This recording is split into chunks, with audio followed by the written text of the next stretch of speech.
talaga. Okay, so ito, Doc, una sa lahat, alam natin, very common. Pero ano nga ba ang mumps o beke? So, ang mumps or beke ay isang nakakahawang sakit na sanhi ng virus. So, karamihan ng presentation ng mumps is parang ordinaryong viral illness at first. Pwedeng magkaroon ng pasyente ng lagnat, pwede magkaroon ng headache, pwede magkaroon ng a little bit of body pain.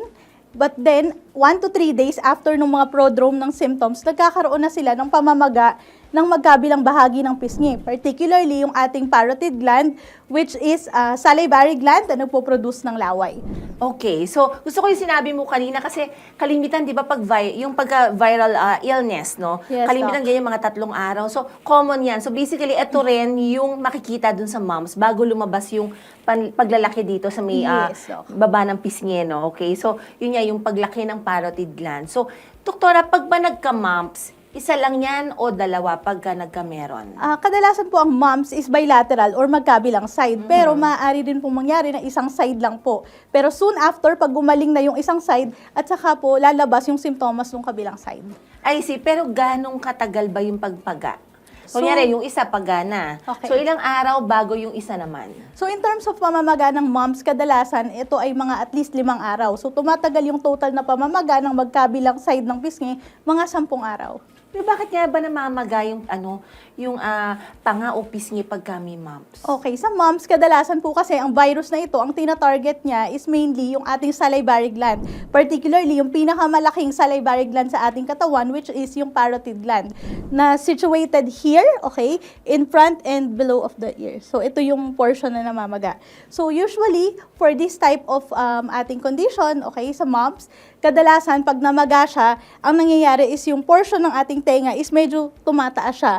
And hindi mo na masyadong makakapa yung ating jawbone. Kasi sa sobrang pamamaga niya, okay, wala naman tayong nakikitang pamumula, wala tayong nakikitang any redness, yung skin elasticity is still the same, pero pag kinapa mo siya sa sobrang maga, wala kang ma-palpate na jawbone.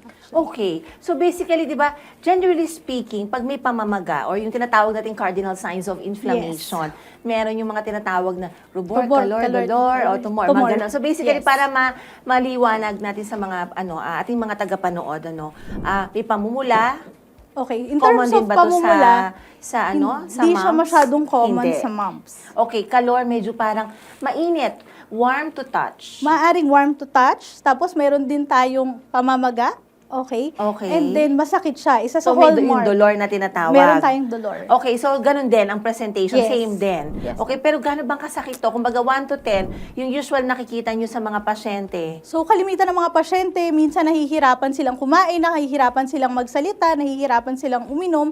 Kaya minsan, yun mga type ng pasyente na yun yung mga kailangan mo talagang closely observe. Kasi syempre, lalo na sa mga bata, napakabilis mag-set in ng dehydration. The moment na hindi na sila kumakain, yun yung pag-iisipan mo bilang doktor, kailangan mo ba silang admitin para sa isang simple Kasi viral infection? So, minention nyo na pag sa mga bata, medyo mas mahirap kasi pag may mumps or beke, hindi naman talaga, it's not always admissible, di ba? Hindi Yes. kailangan i-confine. Okay, Yes. so like what you mentioned, pag sa bata nagka-mumps, so dyan yung parang medyo may dilemma ka, teka, dapat bang i-admit ko to kasi baka hindi nakakakain, so well, at least naka-IV, baka ma-dehydrate. Okay, so does it suffice to say na hindi lang kasi ang beke common sa mga bata, pati sa matanda pwede? Yes. So, ang beke is pwedeng mangyari sa mga bata at matanda. Depende kung number 1, bakunado ba sila. Kasi basically, part ng National Immunization Program, ang bakuna sa beke, kasama siya ng MMR. So, it's a trivalent vaccine, kasama ang measles, kasama ang mumps, kasama ang rubella. So, kailangan, okay, tignan muna natin yung vaccination status ng matanda or bata bago natin, okay, malaman kung beke ba to o hindi. And then next would be, kailangan din natin malaman yung immune status. Baka mamaya yung immune system pala nila is medyo immunodeficient, kaya sila nagkaroon ng ganitong sakit. Okay. So, Doktora, you mentioned about the vaccination. So, part nga Yes. siya ng MMR na tinatawag. Yes. Okay. So, kasama dito yung tigda. Sige, ikaw mag-elaborate, Okay, Doktora. so para sa bakuna, para sa mumps, okay, wala pong singular vaccine or solong vaccine para sa mumps, lagi siyang kasama ng measles, mumps, rubella. Ito yung tinatawag natin na MMR vaccine. Okay, and ito po mga kasambahay ay nakukuha ng libre sa health center, pwede, di ba? Yes, maaari pong makuha sa health center kasi mandated po yan by the law of Republic Act 10152, mandatory immunization of infants and children, particularly of all the vaccine-preventable diseases. To make it simpler, kasama po ito sa mga Yes. mandato ng Department of Yes. Health programa ng ating gobyerno. Yes. Okay, so kailangan lang talaga dapat alam natin ang mga programa na ino-offer sa ating mga barangay, di ba? Yes po. Okay, lahat siya may mga health workers naman tayong pwedeng tumugon sa ating mga inquiries o pagtatanong, ano po. Yes. Pero ito, doktora, kaya ako tinulong kasi di ba, merong mga iba hindi nakapagpabakuna. Ito yung isang common na tanong eh. Pag ba nagbakuna, hindi na magkakaroon ng beke? So, no vaccine is 100% okay na magsasabi sa'yo na hindi ka magkakaroon ng sakit. Kasi kahit nagbakuna ka, meron pa rin tayong tinatawag ng mga breakthrough infection wherein a patient can still get the disease itself. However, ang kagandahan ng may bakuna, number one, milder ang symptoms mo. Kung sa beke, less yung pamamaga, less yung lagnat mo, less din yung sakit. At less yung pagkakaroon ng komplikasyon, Yes, tama, doktora? less ang Okay. complications. Kasi grabe ng mga complication na pwedeng mangyari din sa isang pasyente Which na may are, mumps. doktora, takutin natin ng kaunti ang ating mga kasangbahay para talagang lalo na yung mga bagong, yung Yes mga po. magiging nanay pa lang. Opo. Okay, yung mga, yung mga nanay, maganda kasi sa atin nakadepende ang ating mga anak. So, dapat alam Yes. natin yung mga responsibilidad natin. Merong right sa health ang mga bata, di ba? Okay, Yes. doktora, sige. So as healthcare worker, syempre tayo ang number one source ng reliable medical information dapat. So dapat i-discuss natin sa mga magulang ano ba yung benepisyo ng pagbabakuna ng MMR vaccine. So kailangan i-discuss natin sa mga magulang na hindi ito linked with autism kasi naalala mo early 2000s there was parang dilema dun sa measles, mumps, rubella vaccine or MMR na parang nilink siya with autism pero na-debunk na yung study na yun na hindi talaga siya totoo. Oo. So during that time, syempre, natakot yung mga tao na magpabakuna ng MMR kasi inisip na baka magka-autism yung anak ko. So ang nangyari was nag-drop yung vaccination rate. Doon nag-surge yung mga vaccine-preventable diseases like yan, yung measles, mumps, rubella or German measles. Okay. So sa case ng moms or dahil part siya ng MMR vaccine, Yes. ano yung dapat what should be the age of the baby Okay. para mabigyan tapos kailan yung mga booster dosing nito, doktora? Sige po. That's a very good question. So, both bata and matanda, pwede tayong magbabakuna ng MMR. So, ang unang pagbabakuna ng MMR, ginagawa natin to kapag ang bata ay 1 taong gulang na or 1-year-old. And then, it is followed usually by a booster dose when they are school age niya, mga 4 to 6 years old. Pero, kung gusto niyo naman na fast track yung bakuna, maaaring ibigay yung susunod na dose at least 4 weeks or 28 days apart from the first dose. So, sa ating mga adults na naghahabol ng bakuna, within 2 months, matatapos mo yun. Ibigay yung first dose ngayon, after 28 days or 4 weeks, ibigay yung pangalawang bakuna. Okay, so, doktora, yung matatanda na hindi nila alam kung nabakunahan sila, safe naman kung kunyari mauulit yung bakuna? Yes, kasi ang pagbabakuna, it uses a very small portion of the immune system lang naman. So, sinasabi nila, kapag isa ang bakuna mo for MMR, it gives you roughly 72% of protection. Kapag naman natapos mo yung 2 doses, at least 86 to 88% yung level of Which protection. is highly significant. Yes, it's highly significant in preventing the disease. Okay, so there's no such thing as over-vaccination. There's no such thing as over-vaccination. Halika, kasi- magpabakuna na tayo ulit, doktora. Alika, Dok.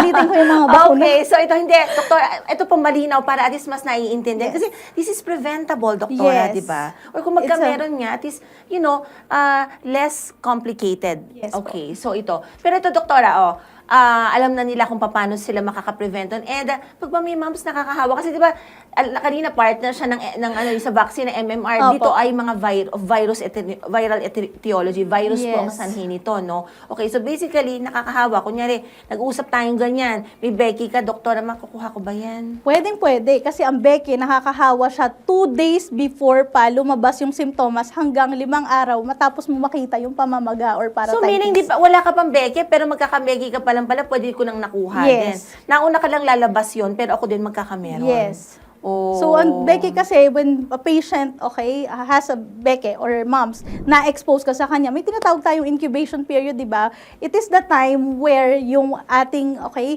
exposure, ito yung time na yung exposure natin hanggang sa lumabas yung simptomas. So, kalimitan sa ating moms, 12 to 25 days yung incubation period. Medyo So, matagal minsan, din. kahit talagang wala ka pang simptomas, nakakahawa ka na pala. So, hindi mo rin alam kung kanino mo nakuha. Basically, Yes. pwede rin yun. Kasi basically, ang mumps, kung paano mo siya nakukuha, number one, respiratory droplet. Kung ako may mumps, okay, hindi ko naman alam na may mumps ako, na ubuhan kita, humatching ako, or simply nag-uusap tayong dalawa, pwedeng pumunta sa'yo yung respiratory droplet. So, dito na naman papasok yung importance na mataas lagi ang immune system. Kasi, Yes. correct me if I'm wrong, pwede naman na kahit may mumps ka, pwede ko rin namang hindi mahawa yun. Pwede rin, doktora? Yes, maaari din. Depende sa Pwede. level of immune system ng But how about kung kunyari nagka-mumps na, Okay. pwede bang magka-mumps ulit?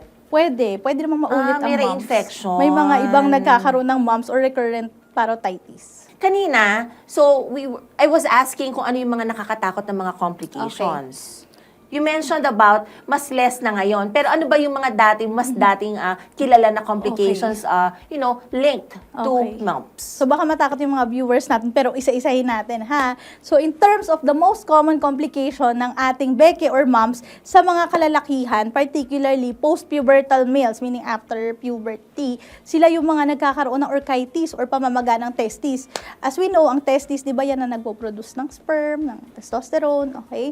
So, minsan, okay, pwede tayo magkaroon ng hypo or subfertility. Hindi siya permanent infertility. Pag sinabi mong hypo or subfertility is, syempre, dahil yung testis, siya yung nagpo-produce ng sperm, okay, yung quality ng sperm na napoproduce might be, okay, hindi masyadong maganda yung quality, Not of good hindi quality. masyadong gumagalaw, okay, or konti yung napoproduce, pero it's just transient. Hindi siya permanent. During the time na may mumps? Yes. Kasi ang mumps din po is, pag nagkaroon ka ng orchitis, isa sa epekto niya, testicular atrophy, lumiliit yung testis mo. So, syempre, pag lumiit siya, reduce din ang function. Okay, pero pero pwede pa rin yan later na Yes. parang capable pa rin na Capable makapag-impregnate ang isang lalaki. Yes po. Capable pa rin, pero reduce yung fertility. And then, so siguro they would have to seek help na lang, medical Yes. help from their urologist. Yes. Okay, so para assisted. Yes Okay, po. so walang dapat ikatakot. Okay, so Okay. pero to, doktora, meron bang specific na gamot para sa mumps? Wala. Okay? So, in terms of mumps, okay, wala tayong gamot for mumps because it's a self-limiting disease. So, Just like other majority just like of any other viral illnesses. infections. Pero, ang gusto natin is supportive treatment. So, pag sinabi nating supportive treatment is, of course, adequate rest. Magpahinga tayo sa bahay. And then, we need to ensure that we are taking lots of fluids. Okay? Particularly kung tayo ay nilalagnat, sana electrolyte drink ang ating inumin. And then next would be, we can also take paracetamol and ibuprofen. Okay? Sila ay mga gamot para sa sakit, para din sa ating paglalagnat. And then, syempre, wag na wag po tayong iinom ng antibiotics kung tayo ay may mumps. Kasi may mga ibang mumps, okay, na patient before na nabibigyan ng antibiotics kasi iniisip nila baka bacterial yung cause. So, wag na wag pong iinom ng antibiotics, wag mag-self-medicate. Okay, and syempre, pinaka-importante kung tayo nasa bahay at may mumps, para hindi natin mahawa yung mga kasama natin sa bahay, mag-isolate tayo. Okay, so, So, dapat isolation. Kaya so, ang tagal ng incubation period, doktora. So, gano'ng Doc. katagal ba dapat naka-isolate ang isang pasyente na may beke? 5 days 5 after days mo pwede makita na. yung pamamaga. Okay? Tago ka na muna, Tago hibernate ka na muna. ka. Tapos, Okay. Doc, balikan ko yung mga ibang komplikasyon Sige, ha. doktora. Balikan ko yung mga ibang komplikasyon ng mom. So, sa mga babae naman, syempre, kung lalaki na mag-testy, sa mga babae naman, ovaries ang nagsuswell. So, tinatawag na oophoritis. So, karamihan, ang presentation nito is pelvic pain or abdominal pain. Next would be ang mumps or beke, maaari siyang maging cause ng aseptic meningitis, okay?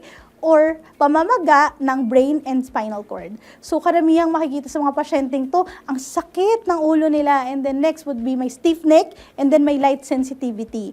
Next would be pwede ring maging cause ng encephalitis. Pag encephalitis, yung brain tissue mismo yung namaga. So, mas delikado siya kaysa sa meningitis. Kasi ito, may seizure ka na, may confusion ka, may loss Ang of meningitis consciousness. kasi ang namaga yung nakabalot lang sa brain. Yes. Pero ang encephalitis, the brain, Brain itself tissue ang itself. namamaga. At saka may long-term sequelae kasi ang encephalitis. So yung mga less common naman na pwedeng mangyari kung ikaw ay nagkabeke, pwedeng magka-pancreatitis, magkaroon ka ng magkaroon ka ng hearing loss, okay?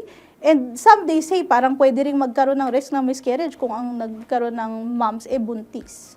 Oh, Kasi di ba nagko-contract tayo yeah. pag tayo ay may infection? So, pwede mo na ilabas yung baby. So, dapat, doktora talaga, okay, moral of the story would be magpabakuna. Yes. Okay, so yun. Kasi kung the mumps itself, hindi naman nakakatakot, but basically, it's the complication that comes with it, yun ang Yes. problema. Oh, tsaka ang mumps is a vaccine-preventable disease. The vaccine is readily available sa ating mga Pwede pa nga barangay libre health sa center, barangay, di ba? sa ating mga pedya, okay, sa ating mga doktor.